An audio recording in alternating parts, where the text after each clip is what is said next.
All right, guys, welcome to another episode of the Leads to Deals podcast, where we talk about everything from leads to deals and everything me and my guests talk about leads to deals. So as you guys know, sales is one of the greatest sports in the world. And my goal is to bring you guys those elite, world-class athletes, salespeople, communicators, entrepreneurs, so that way they can share some of their tips and tricks on how they were able to create their successes. As always, guys, if this audio brings value to you, make sure you subscribe, like, comment.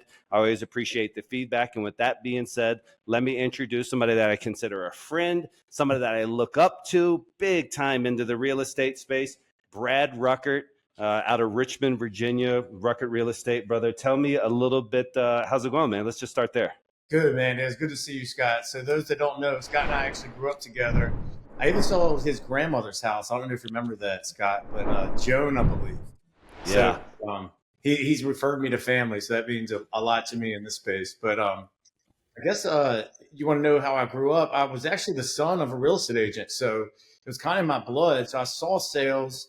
I saw how the risk of not being able to make a sale could potentially lead to not getting rewarded for a ton of effort. So if you decide to choose sales, you're right. You're like a professional athlete, but you're not going to win every game. And Yeah, I agree. And one of the things I'm going to take two steps back, dude. I didn't know that your family was in real estate until I was reading your bio. I know that you got into it really, really young, but I remember a couple times as a kid, and I say this humbly as my parents, but I remember coming to your house a couple of times and being like, damn, this is a nice house. Damn, this is a big house. Like the Ruckart family's got it going on, et cetera, et cetera.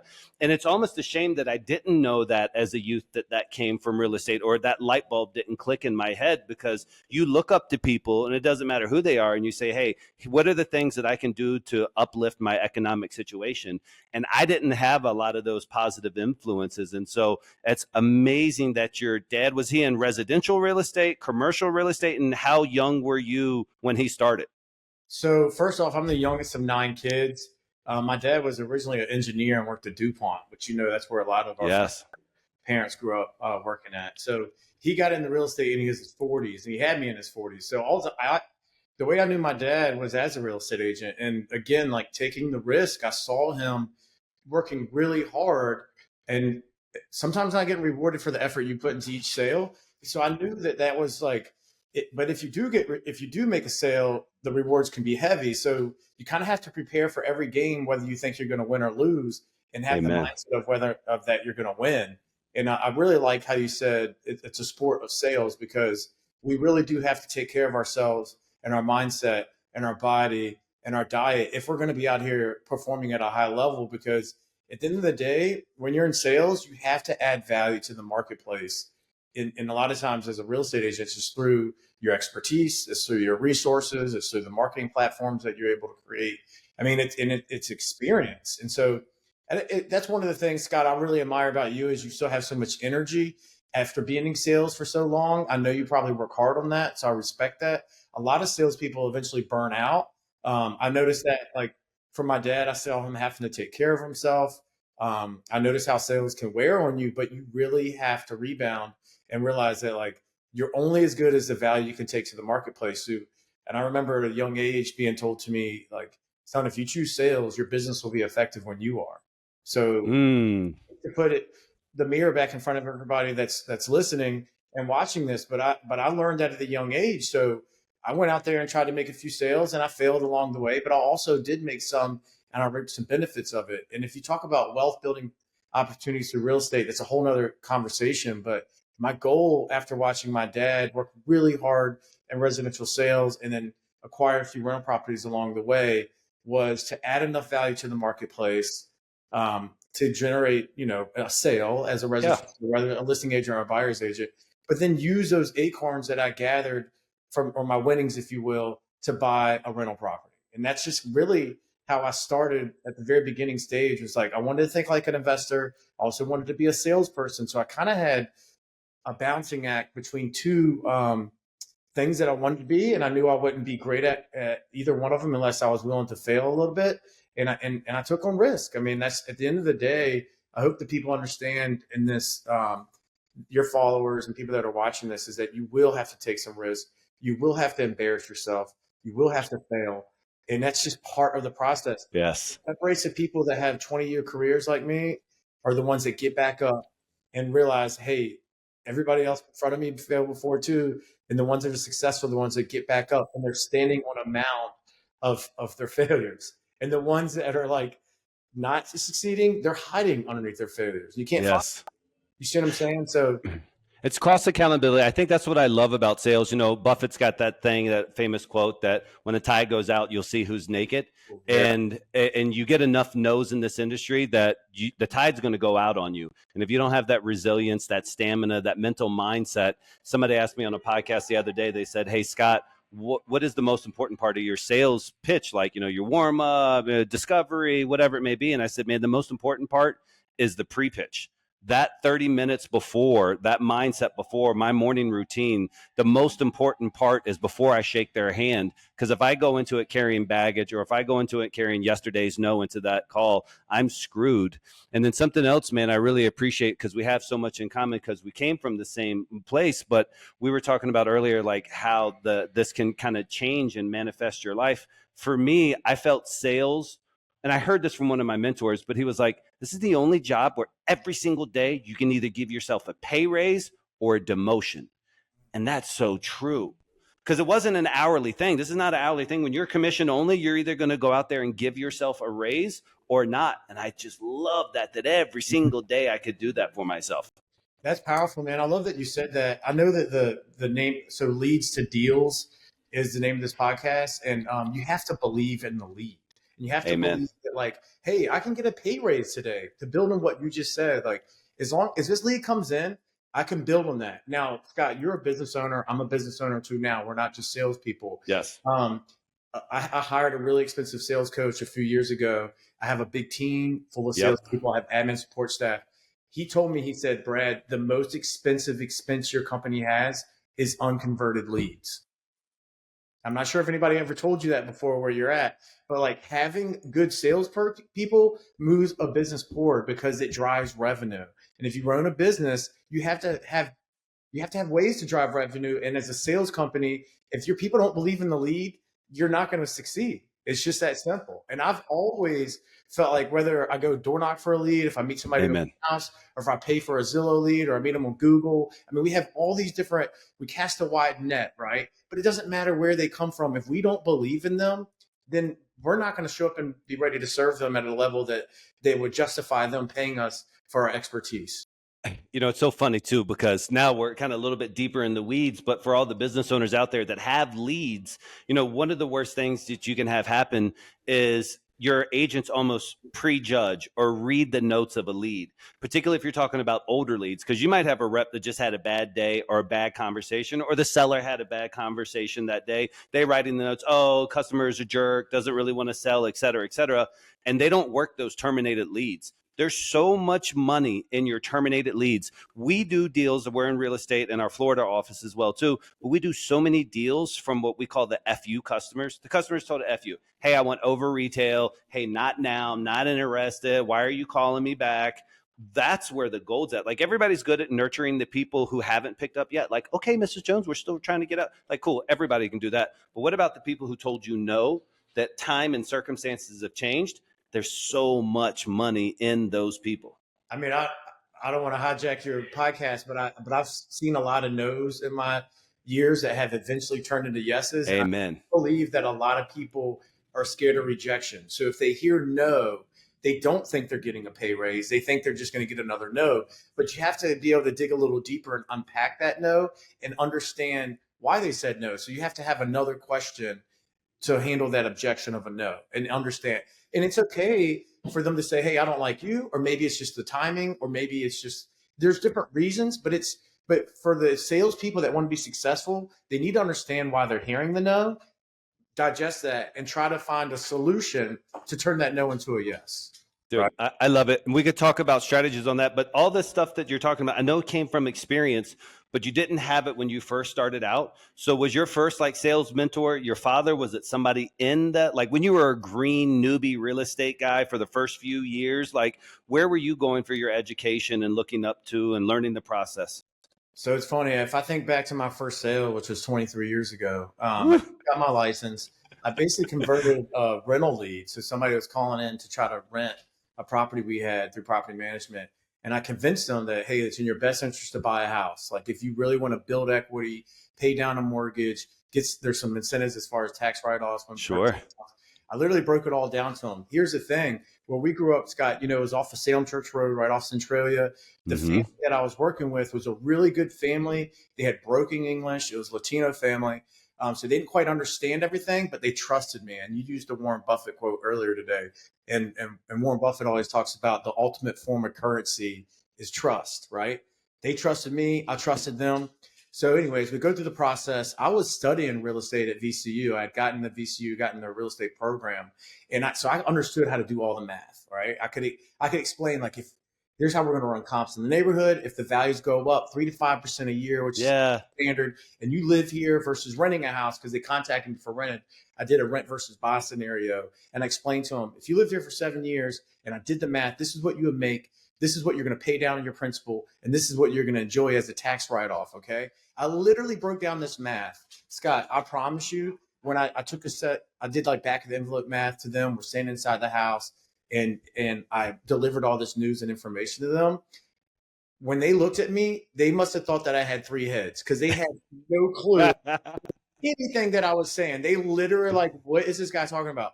So I just took a breather and I was like, all right, all this information that I just overloaded them with is not part of the decision-making process. Yes. And you know what they did? They came up to me and they trusted me. Remember that. And I trusted them. We had a little bit of a language barrier, but they spoke good enough English to understand the concepts. Sure. And they literally said, Brad, let's go down to the living room. We went to the living room. They got down on their knees and they prayed. They were like a Christian family. They prayed. And then I didn't know what to do. I just sat there and prayed with them. And then so they came up and they said, this is the house for us. Nice. And the reason I tell you that is because that goes back to my first sale. And I realized that like residential real estate sales is an emotional decision.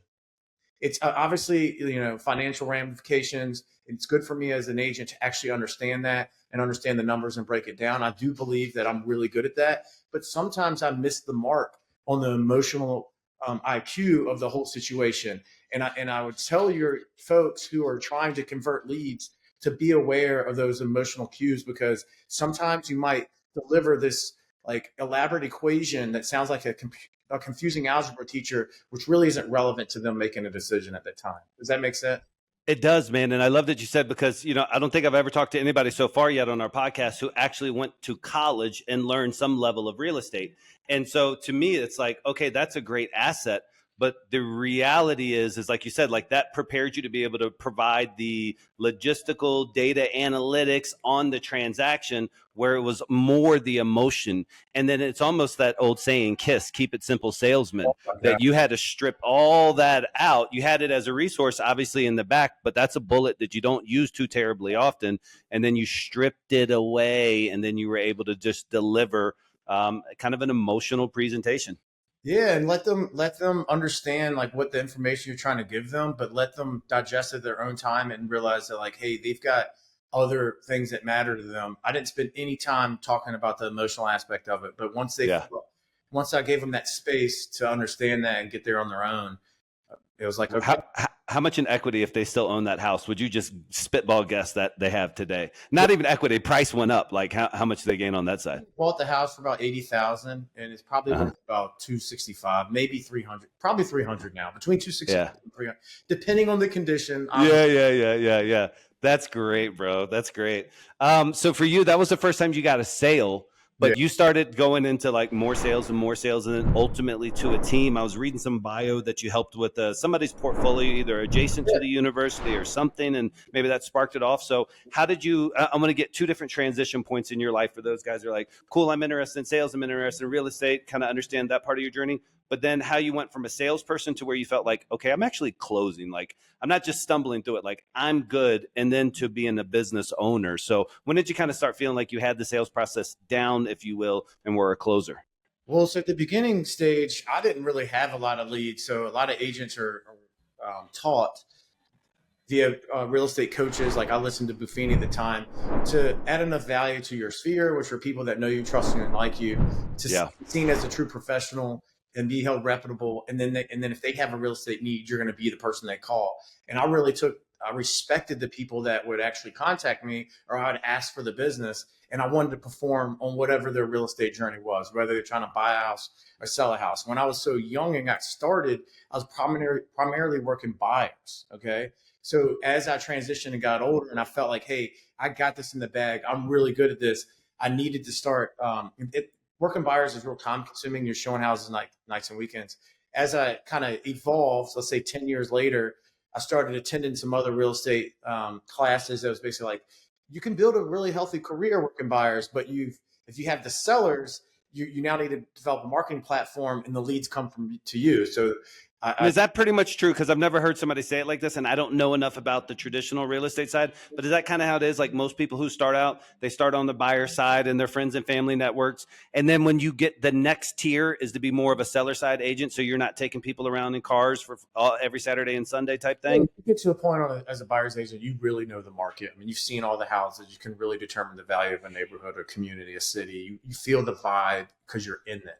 As you evolve in your real estate career. And some people go straight to listings, but they have a good network of people that own houses that have equity, right? So as I transitioned and grew up, if you will, I started switching the mindset to listings, leads, and leverage. And that's when I determined I needed a business because I had the listings, I got the inquiries. Some of these folks were unrepresented. They needed to understand the value of buying a house. And so I've got agents on my team that I educated the process on, and then they would field those leads where my fiduciary responsibility was to represent that seller and sell it for the best results. So I started being the tip of the spear for the business as far as going and getting listings. And then when we got buyer side opportunities, other agents on our team stepped into that role. And so I wasn't nights and weekends showing the houses. Now I do still work nights and weekends, which is normally going to listing appointments when folks are available. And I go to the kitchen table, I have my comps and I go over my whole sales process with them. And I love it. They can elect to hire me or not, but obviously I've got an proven game plan, which really is kind of an agenda of how I'm going to work with somebody, and they get to choose whether or not they want to work with me. But you asked when I started closing deals is when I really felt like I was starting to get a lot more yeses than nos. And I did have nos along the way, but I would go back and lick my wounds, if you will, and reflect on what the reasons why I was hearing the no. I would ask, I'd muster up the courage to say, I understand you decided not to work with me. Please help me understand why. And I would lower my sword to the point where they would give me an honest reason instead of being defensive. And I knew that if you lose and you're defensive and you ask for feedback, it's not going to go over well. But if you lose and you come to them humbly and say, I really wish I could have earned the business, help me understand why. And people give you the real reason if they know that you're not going to be defensive. And I started understanding like the things I needed to add to the business, I needed to add to my approach, and just kind of got better from there. And I guess for this podcast purposes, that would be a big piece of advice that I would ask your listeners to try to lower their sword when asking for feedback and just come from a place of understanding. Like, help me understand what the reason for the no is, or if you would consider doing business in the future, and then listen. Yeah, but I love everything you're saying. I call them tackling dummies. No matter what, with almost all sales, you're going to have more no's to yeses. And let's just say you're averaging 7 no's to 1 yes. Okay, well, I got to get to those, and I never treat them any differently. I'm going to treat all 8 the exact same. But being able to get that little nudge, that little nugget of information from number 4 can help bring 8 up to 7 or whatever your numbers may be. And that's the thing that scares me about in-home belly-to-belly sales. I work with a lot of real estate guys, and they're more on the investor side, but they'll go and do either over the phone acquisitions or they'll go face to face.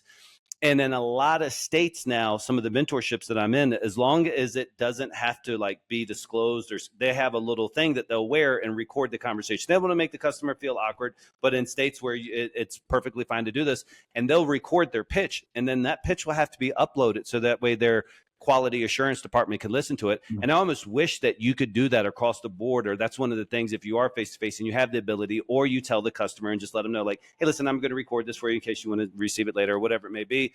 But playing that game tape back, being able to be a professional and be humble enough to go listen to yourself. It is so tough to listen to yourself. But if you're willing to do that, knowing that not a single MLB, NBA, NFL. There's nobody playing at an elite level, collegiate sports, that isn't watching the game tape. So if you want to make collegiate NFL type money in the sport of real estate, you're going to have to listen to the game tape. Another thing, talking about listening to the game tape, one of the things I'll tell you about the professional athletes, like look at those baseball players. They play like 150 games a year. They lose on Tuesday and they got to lick their wounds, watch the game tape, and get ready for another performance on Thursday. And I would advise you to. It's better because you said one. If you have 8 leads in a day, if you lose in that first one, learn why, but then get into the next game. Don't take forever to get over that loss.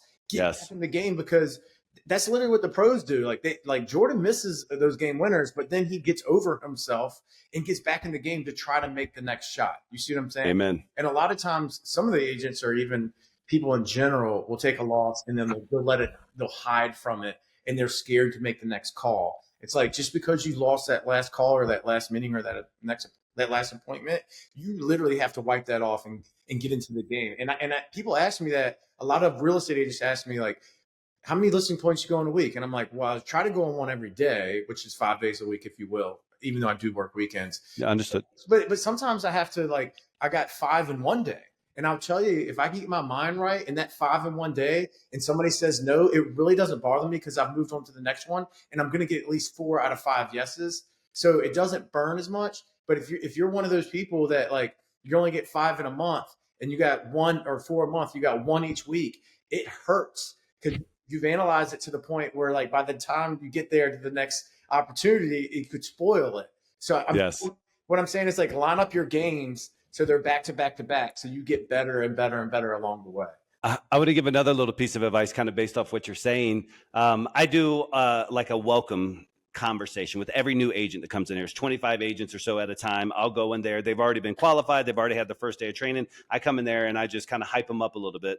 But my most important piece of advice at the end, I say, hey, this will be the absolute number one thing that I can tell and share with you to shortcut your journey to success within my company.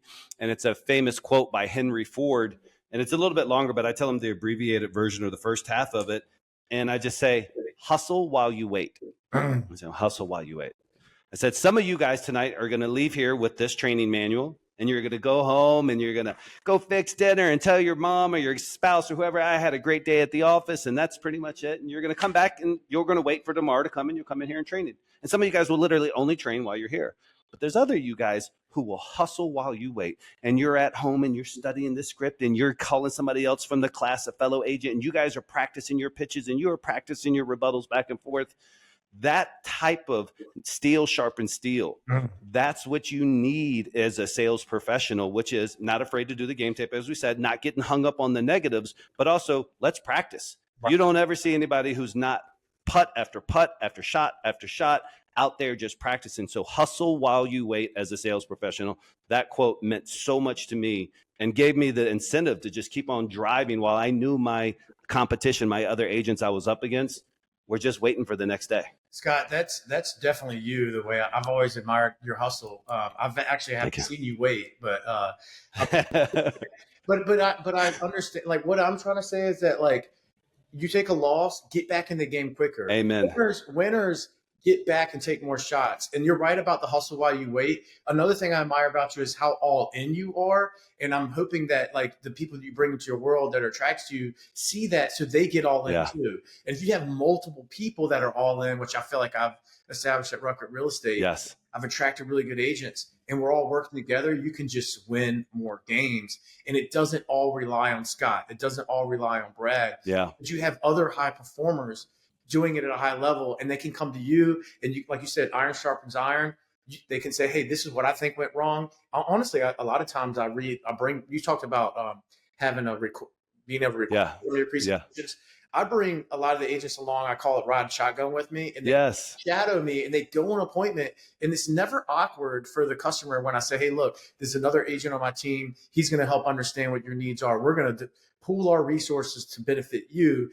And they never think it's awkward. He listens, and they get to see me in action. And then sometimes they critique me and say, hey, I think you might have lost some here, and they can interject, whatever. I just tell them that the whole purpose of you being here is to understand so you can grow. But in the meantime, if I have a flaw, add value where you can. And so if people are showing up and adding value, it never It never offends me. Like we're just Yes. literally aligning our resources to serve our customers. I say we got about 180 some people here total, and I'll say in front of the room every couple of months because you don't want to be too repetitive with them. But I'll say, who do you guys think is the absolute best salesperson in this entire building? Now, I want them to say themselves because I want them to have that level of confidence. But ultimately, they'll be like, you or maybe one or two guys, but most of them will say me. And I'll say, well, the advantage, because I mean this from the bottom of my heart, is I can never be as good as they are because they get to mimic me and then sprinkle themselves on top.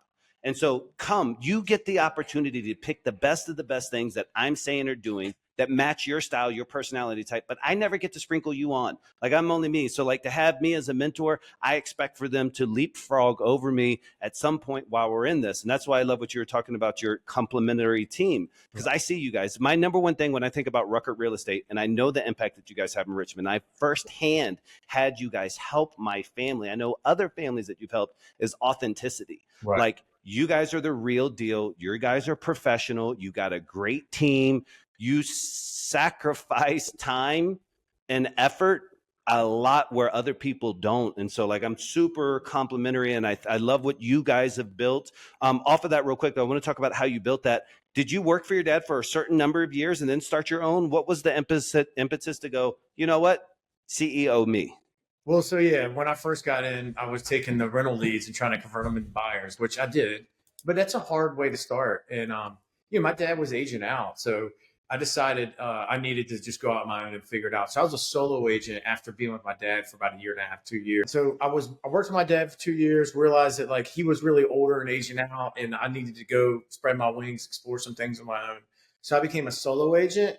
And actually, I was selling a lot of new construction at the time. Richmond was kind of growing from 2004 to 2008, and I had a lot of success on my own.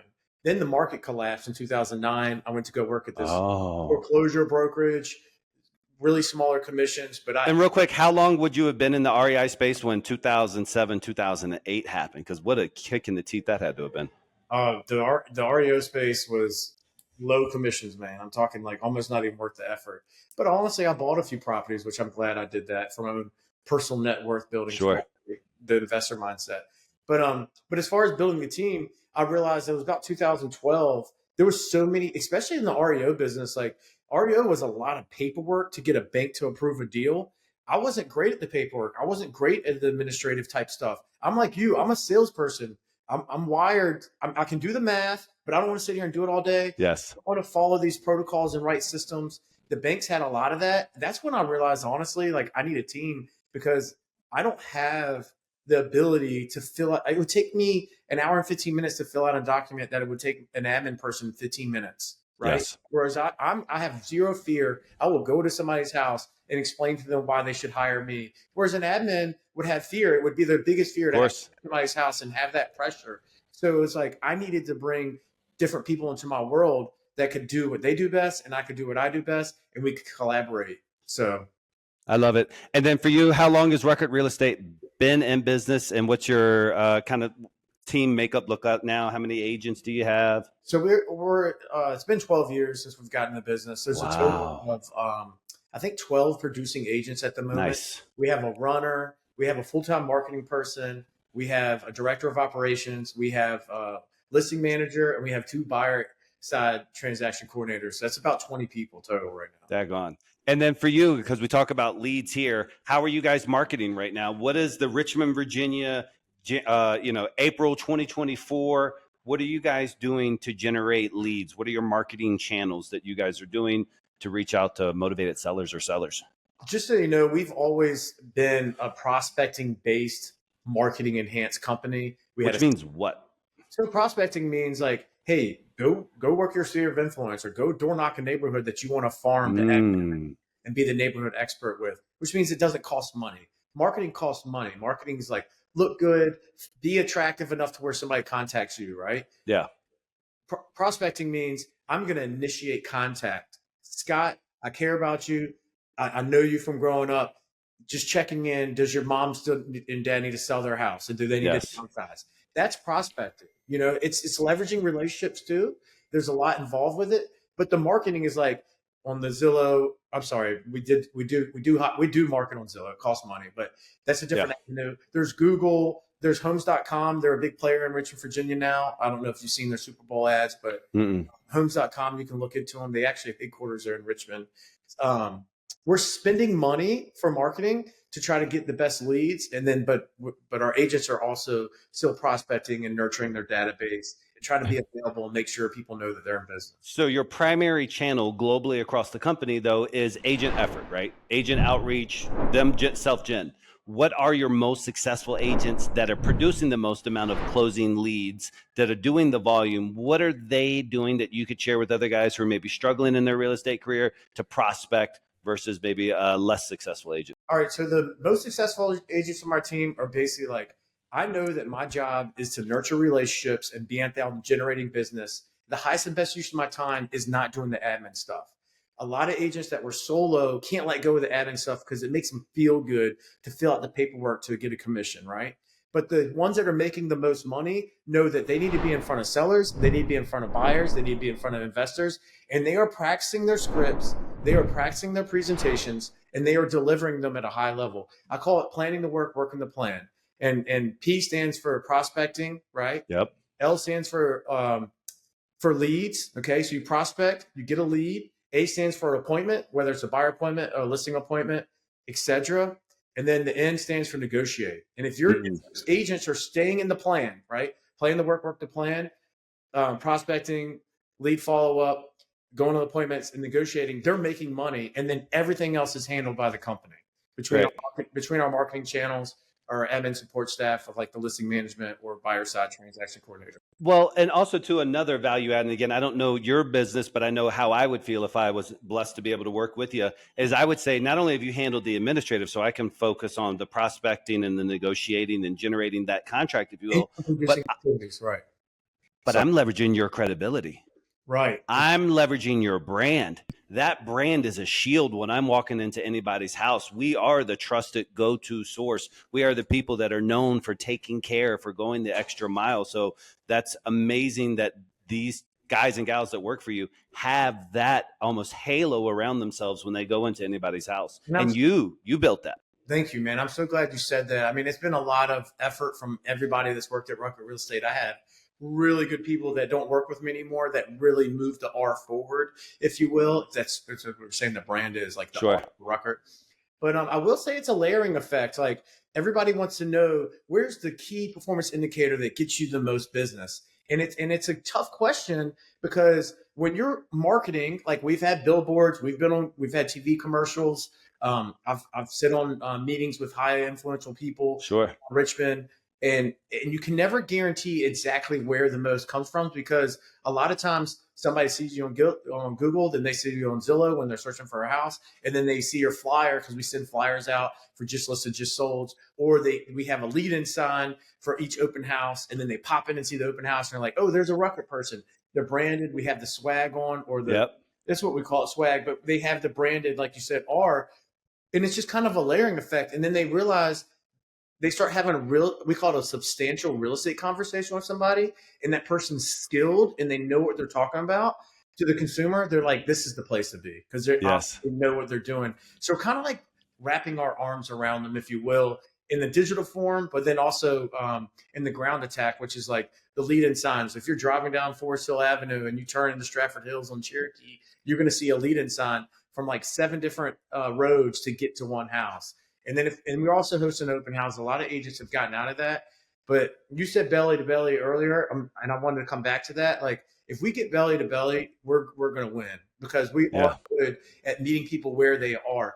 The online sometimes takes a lot of back and forth, and things can get lost in tonality just by sending emails and text messages. But when you can get in front of somebody and be present with them and give them your undivided attention, and they can also hear the value that you bring, so you both kind of like aligning your resources. Because a lot of times a real estate transaction is intimate. So the person doesn't want everybody to know that they're about to go through a divorce or that, they lost their job. I mean, those are the bad things or the good things that they're having a baby. Like there's a lot of different reasons why people are buying and selling, and they don't want to necessarily tell the entire world. They want a person to be an advocate for them and go to the marketplace for them. so they can sit on the sidelines and let the pro do the job. So Yeah, I have a kind of unique relationship with the retail side of the industry over here, but I know that the value that it brings, and I know also too, both sides, the investor side and the retail side, can service the same client. But some of these people's stories, like once you get past that first layer question, some of these people's stories that you're helping with, anybody else that's like, there's some really sad things going on, and they'll hold it back. But once you get there, then you're like, okay, this is way more than a commission check. This is way more than just a couple of dollars. This is a solution to a massive problem that these people are losing sleep over, et cetera, et cetera. So with you having all these skills and being able to so hold on well real quick. articulate, I just want to jump on that point real quick. And you're right. People will kind of like hide from you and they suffer in silence at times. So it's like sometimes quiet is when you need to figure out a different way to get in front of them if you actually want to help them to find a solution. Because you said find a solution. And you're right. A lot of times if somebody has a thing in their life that they're not proud about, but real estate could really get them change the whole trajectory, like they sell this house where after the divorce, etc. You need to be able to get in front of them and understand their story and let them just get it out of the way, but then use that to their benefit to help them actually move to the next stage. Sorry, but you're right. No, we're on the same page, man. And sometimes too, because we're on the lead generation side, we have a lead generation company for the REI space here at our office outside of the studio. And sometimes they get so focused on the lead that they forget the human. And so like every few weeks, I'll take photos from a walkthrough that we went through. And it's typically a rough walkthrough. Like I want them to understand a lot of the distress people are having. And these are hoarder homes. These are, drug, unfortunately, addicted, abused children or whoever are in there. And it's like they're struggling with this situation and it's really bad. So I want them to understand it's a butterfly effect. When they generate a lead and send it to a guys like you or investors, like it's starting a chain reaction that not only solves this devastating life problem that they're having, a lot of them are devastating, candidly. And not only is it solving that, but then it's starting this beautiful butterfly effect when now a roofer gets a job, and the cabinets guys get a job, and the floor guy gets a job, and the lawn care guy gets a job, and there's this whole ecosystem. And now the community's a little bit brighter, and now they've moved on and put that capital that they just won into some other community, and now that's getting a little brighter. And this is just like a really cool industry where you can do this one thing, which is just stick past that third no to get to that fourth yes,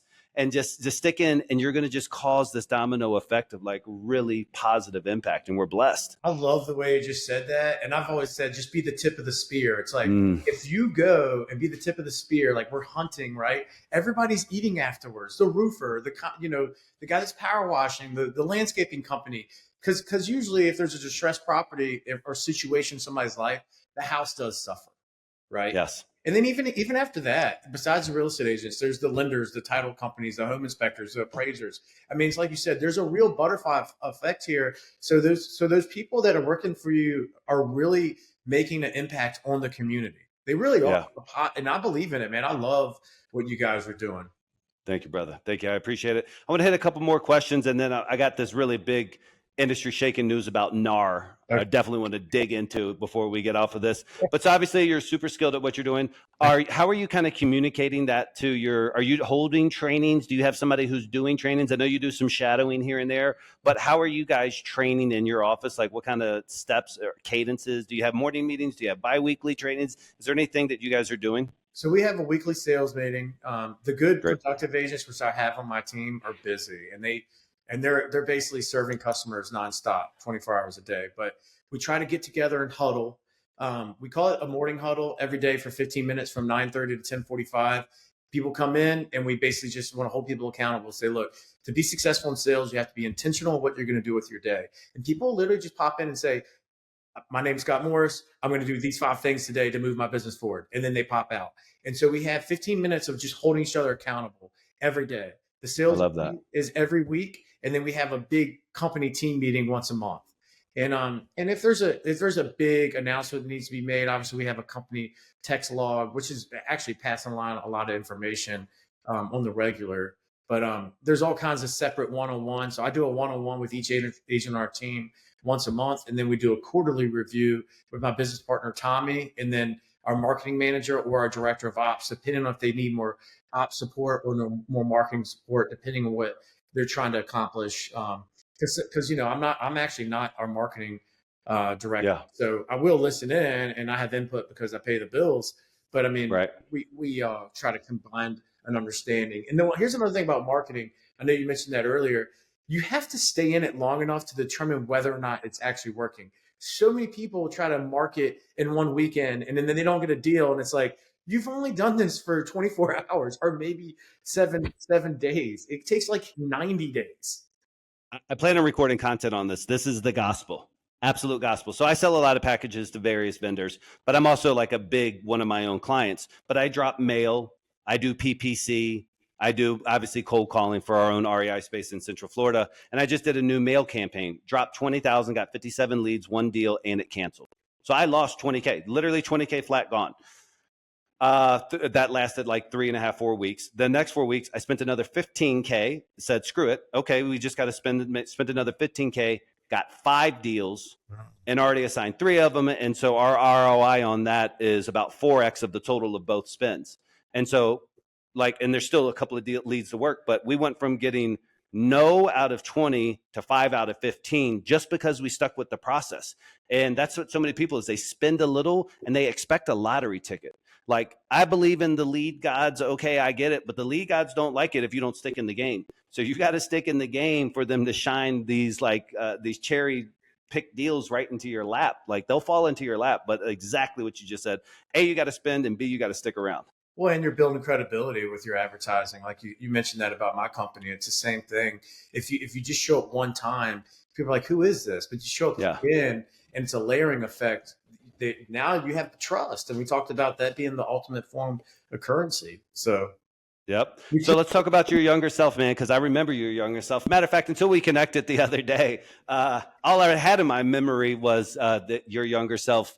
But tell me, what would you kind of go back to your entrepreneurial younger self to give advice that would move you forward, right? Like, what would you go back and kind of tell yourself on that entrepreneurial journey or sales journey that you like, daggone, I had to learn this one the hard way?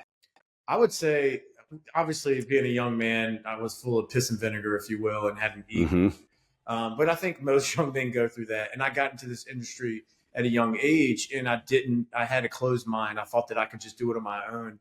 I would say, don't go it alone. Like, find yourself a mentor. Go to the seminars, some of the best seminars and ones that actually cost money. So you're going to have to sacrifice to learn a little bit, meaning cost. Get on a plane, get outside of your neighborhood, get outside. These are the things that as a young person, I didn't do. I eventually had, and I do now. Like, I spend good money on going to good conferences and listen to big speakers. I mean, I listen to podcasts. Like, I listened to Ed Mylett speak last year. I learned the power of one more. I mean, there's so many different things.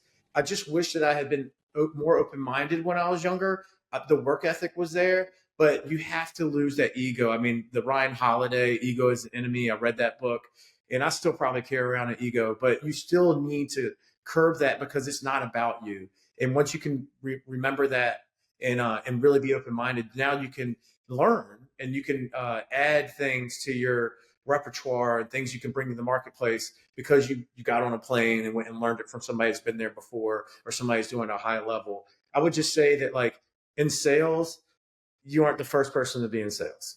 Amen. You're not gonna so, like, find the Scott Morris and ask and talk to him or listen to his podcast. And when you do get somebody who you admire their time, show up on time and be open-minded and don't be a Mr. Know-it-all. Just kind of let a relationship evolve so you both are kind of learning from each other. I still learn from new agents too, because sometimes they have good ideas that maybe I forgot and stopped doing. So I still continue to try to stay learning based. I think that's the best advice I could give somebody. A lot of people get into it and just think that their like work ethic is going to drive them. It's like, no, you need to have a strategy, and you need to talk to somebody that had a strategy that got to where you're trying to go. One of my favorite questions when I'm on a podcast is people say, like, hey, who was your mentors or, whatever. And I'm always like, it's kind of weird because I heard that phrase right when I graduated high school. I had moved actually down to the Hampton Roads area, so kind of abandoned that friend group, and I didn't have like a really cohesive group out there. And it was like, you'll be the average of your 5 closest friends. And I looked at my 5 closest friends and I was like, oh, I'm screwed. Like, my 5 closest friends, I don't want to be the average of. Like, this is not good. And so I then heard that other quote, you can tell exactly where you'll be 3 years from now based on the books you read and the people you associate with. So I kind of blended them together and I said, okay, well, I'm going to find my 5 closest friends, my new 5 closest friends in books and literature. And so, dude, I devoured Zig Ziglar. And like you just said, like, I'm not the first salesperson. He wasn't the first salesperson, but man, I bought into that. Man, I was so blessed to see him a couple times in person, but I bought into every single documented audio tape, book, everything from that guy. And so I completely agree, man. Like stepping outside of your little bubble, adding on guys like him. But the most important for me, addition to what you're saying, is also then put it into action. Because I also meet these like real estate junkies, these guys who just go to all these events, but they still never increase their sales. It's like, no, bro, just take a pause. Like let's put something into action. No, I agree with that 100%. Read the books, go to the conferences, but then go back and try. And that's really what we started at the beginning. It's like you're gonna mess up and you're gonna fail. If you don't embarrass yourself at some point, you're not trying hard enough.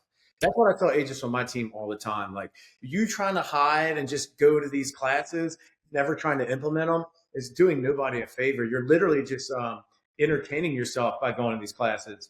You need to go there with an intention to learn something and then try it. And if you fail, that's part of the process. Then you learn it back or go again and learn why you failed, and then you'll be successful. That's been the process for me. I mean, I'm sure Yep. people might be talented enough to where they really don't fail ever. They just have the golden ticket, but I don't believe that's the majority of the successful people. There's something Zig Ziglar said. He said, there's never been a doctor when the baby came out and slapped the baby on the butt and said, oh, this is going to be a world-class salesperson. So like if no one's ever born a world-class salesperson, it means it's earned and educated. And so for me, I was like, hey, sales is going to help me do all the things that I want to do. And ultimately it's been able to. Let's talk a little bit about some gossip, man. Okay. So help me, the lay person, even though I'm real estate adjacent, understand first who NAR is, why people pay a fee to NAR, and then let's just start there, and then I'll ask the hard-hitting question. So who is NAR, and why do agents pay a fee? All right, so guys, I've been a salesperson and a business owner, not a politician. I've been a member of NAR, which is National Association of Realtors, which means I just paid a fee to know in the back of my head that they're the ones playing politics of both sides of the aisle, right? Like they're the world's largest trade organization. Okay. Wow. World's largest. So they play to the Democrats, they play to the Republicans. What I've always understood is they protect home ownership rights. Usually there's one side or the other that's going to say, we're going to remove the tax write-off for first-time home buyers. If you own a house for 2 years, you don't pay any capital gains tax. It's one of the few places in the United States where you can make money and not have to pay taxes, right? It incentivizes home ownership. Different sides of the aisle have tried to come after that. NAR has always stepped up and said, we're protecting that. It's good for agents. It's good for homeowners. Same thing with the interest write-off. You get to write off the interest portion of your payment as a primary residence. There's some other incentives for rental property with the depreciation. The way I've always understood is that NAR was protect that, but they also were established to protect the real estate agents. Okay. And basically the DOJ came and decided that, hey, there was an agenda to take down NAR. I mean, they and then at the end of the day, they were able to find a judge that was able to rule in their favor and basically change the rules. And we can talk about all the rules that were changed. Yeah, I want to speculate on that for a second.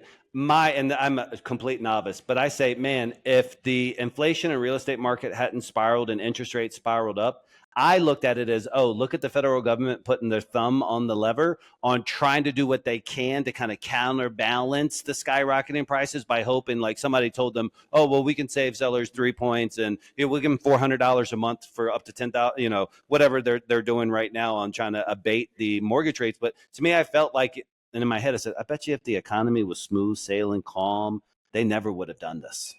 Man, you might be right. I mean, you definitely gave good perspective there. I mean, one of the reasons the market got so out of control is because they lowered rates to 2.8%. And so I have now going on appointments where people are really hard to let go of the rate. They hate their house. They're like, I got this 2.8% interest rate. And so they've enjoyed this low payment. So the higher interest rate, they got a ton of equity and the value went up. It's a little bit less to go for them to let go of the house, even though they don't have to pay capital gains tax. They can usually trade that money into more equity, if you will, in a different location.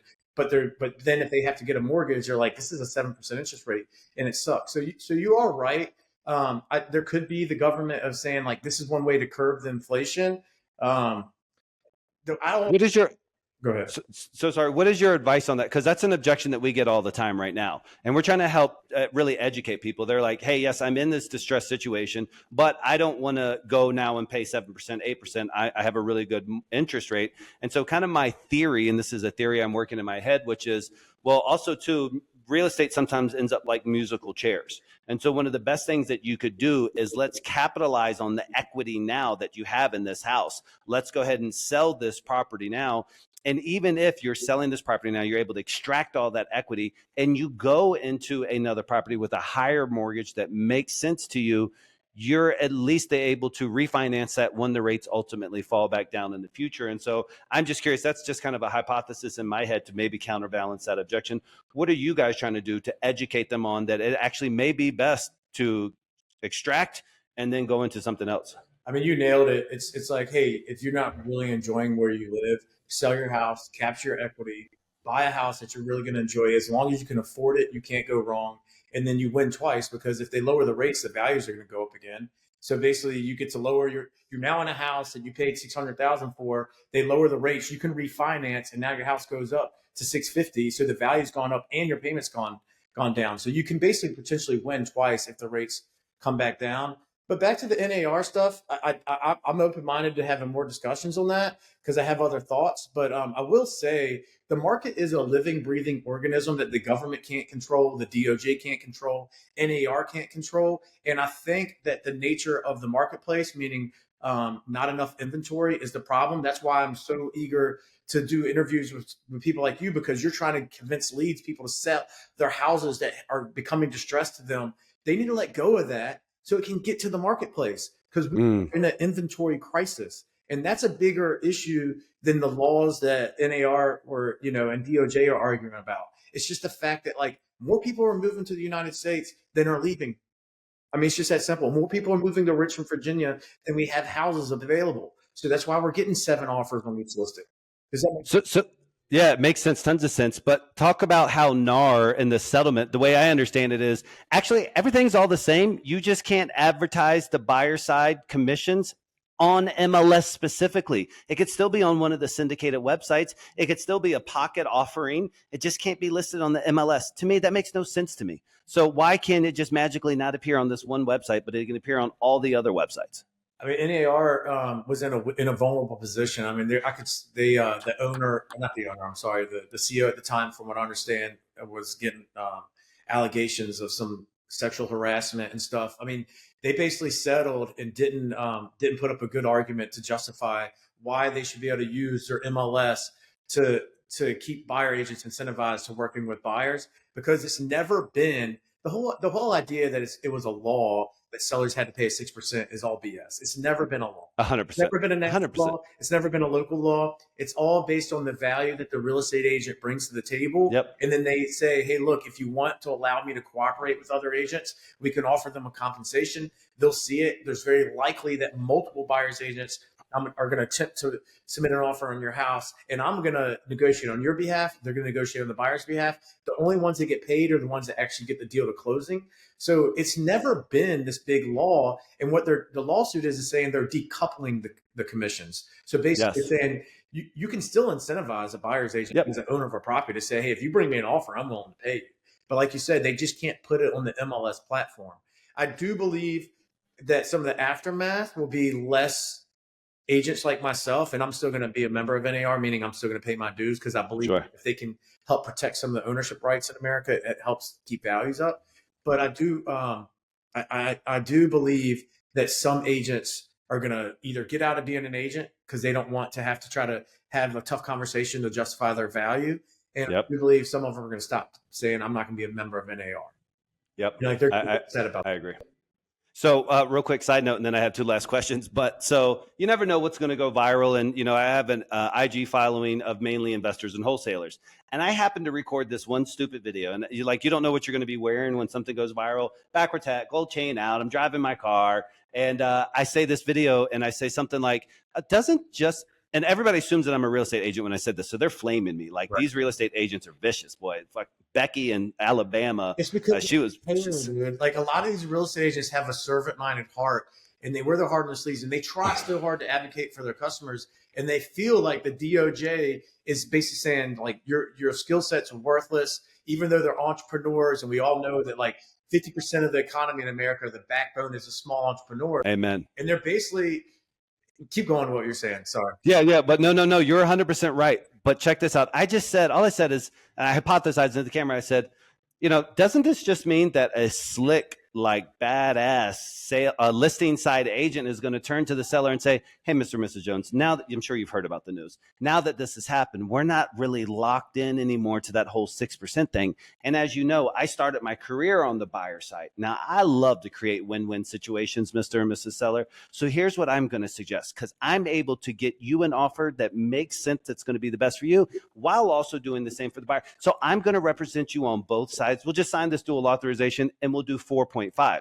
And so, or 5 or whatever. But for the states where dual authorization is, or dual representation, is permitted, is that because like a lot of guys are like, yep, that's what I'm doing already. That's what, and then a lot of people are like, no, that's illegal. That's immoral. So it's just 2 sentences that I said into the camera. But what are your thoughts on that? Dude, you nailed it. I mean, I know all these other agents and I understand why they're upset. And I even hearing you say that could potentially allow it to burn. But at the end of the day, you're sitting in front of a seller and you have a fiduciary responsibility to represent them and sell the house. If you know how to handle the buy side and you can facilitate it, you really can't represent both parties at the same time. So I wouldn't say, hey, Mr. Buyer, let's do dual agency. I would just say, you're not having to pay me a commission, Mr. Buyer, but I can help facilitate this transaction for the seller who I represent. And if they understand and they sign a non-representation agreement because you're a good enough salesperson to say, I'm going to walk you through this process, Mr. Buyer, but I'm not representing you, I'm representing the seller, and both parties understand, there will be agents that will capitalize on that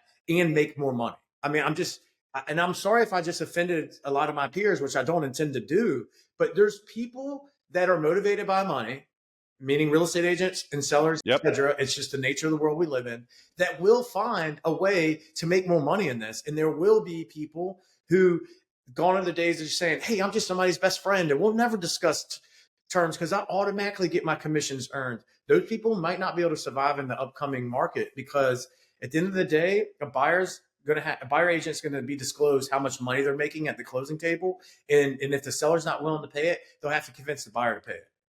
Well, and it's also let's just have a moment of honesty too. Everybody acts like, or everybody perceives, I think the consumer maybe perceives that their listing agent and their buddy that they have golf with, who happens to work at the other firm, but everybody still drinks at the bar together, the buyer's agent, they're not having like super candid conversations like, yeah, dude, she'll go down to this and she'll do this. So, but anyways, so I think it's interesting how this is played out for that. I want to ask you, in full transparency, what are your thoughts about the wholesaling industry? Maybe the goods, the bads. Do you know much about it, et cetera, et cetera? So I've never been a wholesaler. I've had agents turn into wholesalers and wholesalers turn into agents, et cetera. Yes. I do believe that it's a valuable piece of a good emerging marketplace. And I say Richmond's in the path of progress. There's a lot of distressed neighborhoods, if you will, that, you and I have discussed before, where I see a lot of future potential. And the wholesalers have an take to meet people where they are, to help them understand, like, I'm going to get you out of this scenario, sign this contract, which is a sales agreement. And then they can take that to the person who can actually close on it, bring the house back to life. And then that person earns a reward for all the risks they took in renovating a house and bringing back a neighborhood. So I believe that it's a valuable piece of the puzzle.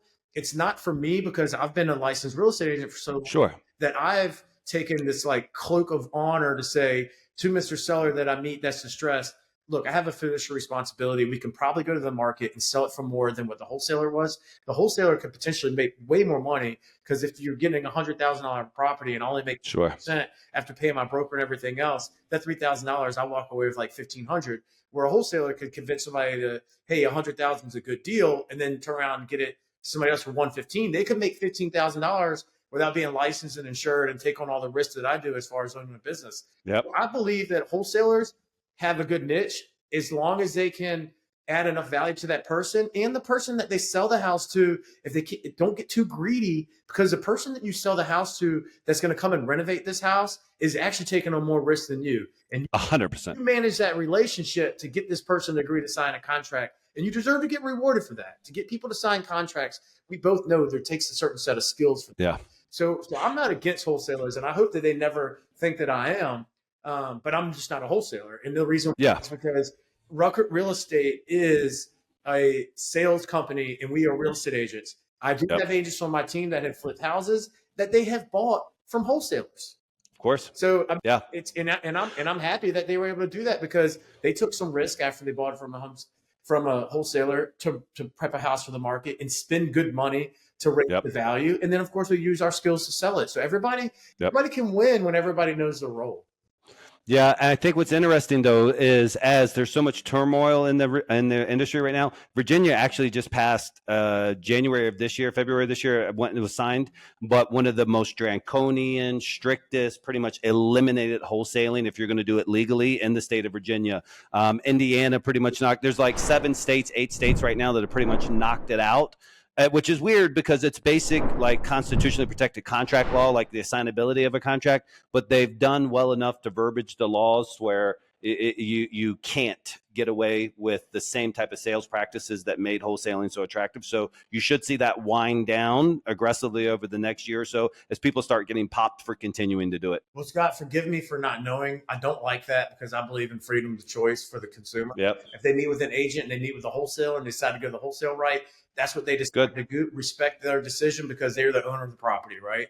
I feel like hearing you say that, it's a victimless crime for the government to come here and say you can't hire somebody to wholesale a contract to get you to sign a contract and assign it to somebody else. I don't like hearing that. No. The government needs to. It's like overreach, similar to them trying to take down the NAR. Like it's overreach. Like the system had actually been working, and they claim that they have a victim who's not a victim. Anybody who sold a house in 2002, those are the people that are going to supposedly get money out of the settlement. Really, the attorneys are the ones that are going to get, of course, the settlement. But those people that sold in 2022 made a grip off their house because they got bidding wars. They paid a buyer's agent and a listing agent to sell their house for above asking price, and then they turned around and bought another house with a buyer agent that they didn't pay a commission to. You see what I'm saying? So they paid 2 commissions, but it was just when they listed and bought. And there was a listing agent. It was only when the sale on the buy side, they didn't pay an agent to represent them when they bought. So that's why I feel like it's kind of a double standard there. And I have mixed emotions about it. Yeah. What you said about like, there's agents that are going to figure out how to turn this to their advantage, and good for them. I'm not mad at them. And I do feel like it's going to get some of the agents who don't know how to articulate their value out of the marketplace. And it could also be good for consumers and good for the agent. So I think that for me, I'm not quitting by any stretch. Of course. And I hope that wholesalers can find a way to find the loophole and make sure that, hey, if somebody wants to not necessarily talk to a real estate agent and get their house sold from somebody that knows the neighborhood and has resources to sell it to contractors, they can do that legwork and that follow-up because the contractor who's buying this house from the wholesaler or the investor, they don't have the time because they're too busy renovating the house to go and nurture these people that are in a distressed situation and hear what the pain points are and find solutions to eventually get them to let go of the house. Yeah. And it's a different conversation. And I value everybody in the marketplace that's trying to take the risk as an entrepreneur to make some dollars. You see what I'm saying? And that's what makes you a great entrepreneur. I have one like powerful thing I want to leave you with at the end of this. So I'll end with that kind of story that I'd love to give you an update on. Anything that you want to come out with first? Let's talk about any last advice or tips that you want to give, and then how people can find your brokerage, how people could maybe follow you on social media. Just wind me down on your end because I know guests are going to want to learn more about Ruckart Real Estate and Brad Ruckart. Okay, so you can find us Ruckart Real Estate. It's on Google. It's RUCKART and then real estate. I believe our Instagram handle is Ruckart_RE. So Ruckart Real Estate is what you'll find. I'm personally, it's just Brad Ruckart. That's my Instagram handle. I'm not super active on Instagram, but I'm on there. I'm on Facebook. I'm really just, like you said, I like the fact you said authentic. I'm trying to grow organically. I'm trying to do it the right way. I've stayed out of real estate jail. I'll never do anything illegal. I've turned down business because customers ask me to do things that aren't compliant. I'm always trying to stay above board. I plan on being in business for a long time. And I do value wholesalers, flippers, investors, hard money lenders, finding all these things people are doing to be creative to get transactions in the marketplace. I value. I also am able to sell property at a high level. So if anybody wants to like understand more about what I do and some of the actual like processes I have, I'm happy to meet with people, and I'm trying to run Yeah. the business the same way I did when you referred me to your mom. I think the reason you referred me is because you knew I was going to do right by your grandma. Like you knew I wasn't going to try to like take advantage of her in any sense of the imagination. So that's why I'm here to try to do it the right way. Yeah. And so if you're in the Richmond, Virginia or surrounding market, guys, and you're one of those wholesalers that got exceptional sales skills and you feel like now the marketplace is kind of compressing you out of a quote unquote role in the real estate space, reach out to Ruckart Real Estate. If you're frustrated at another brokerage firm for whatever reason and you feel like the CEO of that company can't have these clear, articulate, heartfelt conversations as Brad Ruckart does, the CEO of Ruckart Real Estate, reach out to them as well too. I'm confident that if you have exceptional skills and you want to be challenged in the workplace and you want to grow in the workplace, that you should consider reaching out to Brad and them and see if they can bring additional value to your brokerage firm. Dude, thank you for saying that, man. It means a lot. Like, I do admire what you guys are doing down there. I follow you on social media. I know you got a lot of energy. Like you said, it takes stamina, man. You have to, if you're going to, Yeah. I'll tell you that one of the things that people always ask me, what's the one advantage you have of everybody else in the marketplace? And I honestly say my experience. I'm the youngest agent to have 23 years of experience. So I really have the experience and the energy. And no disrespect to the agents that are have 23 years of experience, but most of them are in their 70s and they're about to retire and they just don't have the same energy. And I stay open minded and I still try to figure out ways to use tools with the internet and technology to benefit our customers. So I'm trying to kind of be like, I understand and have experience from the past, but I'm open minded to the future and I'm not going anywhere. Where a lot of people just don't have the same energy. And I admire the fact that like, Scott, you've made a lot of sales, but I feel like you show up with the same energy, regardless if it's your first sale or it's your last sale. You know what I mean? Thank you. And it means a lot. But dude, you do that, and that's why you attract more salespeople because you Yeah. and you know that you can make an impact on somebody else's lives. You're at the point now where you have people that work for you, and I'm sure it brings you joy to see them buy their first house or get and pay for the wedding because they busted their ass and made a bunch of sales, and they were able to take their new wife on a honeymoon. Like I've experienced that too, and it feels good. Like I had an agent on my team buy a house, buy a car, get engaged, buy an engagement ring, get married, pay for the wedding, pay for the honeymoon. I mean, these are things that cost money. They're life experiences. And he became a really good salesperson and he earned every dollar, but he also got to enjoy his life. So let's not forget that like we're doing this so we can enjoy our lives too. We want to have businesses worth owning, careers worth having, and basically take some of our acorns and enjoy it along the way. Yeah. So let me give you a truly heartfelt and what I hope to be powerful testimonial on Ruckart Real Estate. So I don't know, maybe a year-ish or so ago, year and a half, sometime within the past year and a half, I reached out to Ruckart Real Estate, Brad Ruckart, and I said, hey, my grandmother, her husband just passed away. My grandma broke her hip actually the same day that he passed away. And they're going through a lot of medical stuff. And this is a house out in the suburbs, not even suburbs, country. This is a place called Surrey, Virginia. And it was a manufactured home on a little bit of an acreage or so, but nothing special whatsoever. The amount of time and dedication and advice and expertise on how to fix up just the right amount to be able to extract more than we ever expected, the amount of hand holding that you did with my mom, with my dad, with my grandma in this time of need, it was the most pleasurable real estate experience that I've ever seen for people who needed that soft touch. It couldn't have been a hardcore, couldn't have been a hard close. You stuck in there and you helped them. And right now, as we speak, my grandmother's in her last hours and minutes. I'll be flying back in the next 48 hours. She can't speak anymore. We're down to the last minutes. And one of the things that my family, as they've been spending everybody around the bed for the past few weeks, past few days, one of the things that they haven't had to worry about is this asset, this thing that was hanging out there, you know, what they're going to do with it when she passes or whatever. And so not only were you able to help her remove that distraction from the life, but help the family. And she was able to make decisions that she wanted to while she was coherent with those dollars that she wanted to. And she was able to live the rest of her days with those dollars because of what Ruckart Real Estate did, man. So I'm very thankful that you provided that value to my family, that you allowed them to focus on the family instead of a property somewhere else. And you gave them that peace of mind by being a professional and by stepping up to the plate and having a human touch to a paper transaction. Wow, man, that's a powerful endorsement. Thanks for sharing. I really do care. And I knew that if we could sell this house, it's unfortunate that your grandma just lost your grandfather, her husband that she cared for. Yeah. And she broke her hip. The house was going to suffer. We came in there. We put the least amount of work possible to get the max return, because I knew every penny of that equity was going to go serve her in her waning years of life. And it gets expensive. With all due respect to United States, it's expensive to age. Like all the medical bills, they add up. It just adds up. The assisted living, all that stuff is expensive now.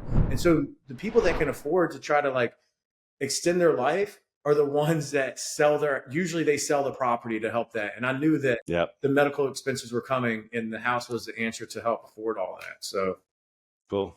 Dude, I appreciate it, man. I look forward to catching up in person. Maybe if I have some free time while I'm up there, I'll reach out to you as well when things settle. And dude, I appreciate you coming and bringing value to the Leads to Deals podcast. Go follow Ruckart Real Estate and Brad Ruckart. Thanks. Talk to you soon, buddy. Appreciate it. Thanks, guys.